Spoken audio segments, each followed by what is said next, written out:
দোয়াটি ৩ বার পড়ে তেজপাতাতে ফু দিয়ে আপনি চাল রাখার জায়গায় যদি রেখে দেন, দেখবেন যে আপনার ধন সম্পদ রুজিতে কেমন বরকত হচ্ছে। আপনার অভাব অনটনের চাবি দূর হয়ে যাবে ইনশাআল্লাহ, এবং রিজিকের মধ্যে বরকত হবে। আমি যে দোয়াটির কথা বলবো অত্যন্ত গুরুত্বপূর্ণ দোয়া, এবং হাদিস কোরআনের দোয়া, এবং কোরআনিক দোয়া হাদিসের বিভিন্ন দিক দিয়ে আমরা দেখেছি যে এই বিষয়টি যদি আপনারা করতে পারেন তাহলে অবশ্যই অবশ্যই আপনার রিজিকের মধ্যে আল্লাহ রাব্বুল আলামিন বারাকা দান করবেন। এইটা দোয়াটি যদি আপনি, তবে কাঁচা তেজপাতা না শুকনা তেজপাতা এটা আমি আপনাদেরকে বলতেছি যে কোন তেজপাতাটা আপনি চালের মধ্যে রাখবেন, চালের পাত্রের মধ্যে রাখবেন। সেটা রান্নার রুমে চাল থাকতে পারে, এবং যেখানেই থাক আপনি সুন্দর করে এটা তেজপাতাটা রেখে দিবেন। কেন রেখেছেন কেউ জিজ্ঞাসা করলে এত কিছু বলার দরকার নেই, আপনি গোপনে রেখে দেবেন। বিশেষ করে মা বোনদেরকে বলছি, আপনারা যেহেতু সবসময় রান্না করেন, চাল উঠে নেন, তো চালের পাত্রের ভিতরে আপনি গোপনে এই জিনিসটা রেখে দিবেন।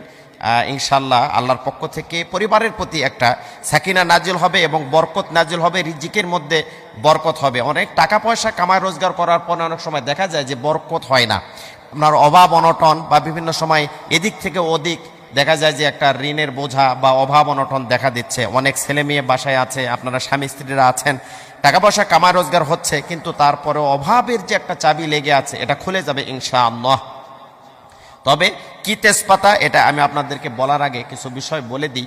সেটা হলো যে বিসমিল্লাহ সহ সূরা একবার, বিসমিল্লাহ সহ সূরা ফাতিহা একবার এবং দরুদ শরীফ একবার আগে পড়ে নেবেন। সূরা ফাতিহা, বিসমিল্লাহ সহ সূরা ফাতিহা এবং দরুদ শরীফ একবার করে আপনারা পড়ে নেবেন। পড়ে নেওয়ার পরে আপনি সুবহানাল্লাহি ওয়া বিহামদিহি আস্তাগফিরুল্লাহ এই দোয়াটা পড়বেন। সুবহানাল্লাহি ওয়া বিহামদিহি আস্তাগফিরুল্লাহ, সুবহানাল্লাহি ওয়া বিহামদিহি আস্তাগফিরুল্লাহ, এটা ৩ বার পড়ে একটা কাঁচা তেজপাতা হতে হবে। আপনারা শুকনা তেজপাতা নিলে হবে না, কাঁচা গাছের পড়ে থাকা হোক আর গাছের হোক, কাঁচা তেজপাতা ফু দিয়ে ৩ বার এই দোয়া পড়ে ফু দিয়ে আপনি গোপনে রেখে দিলেন।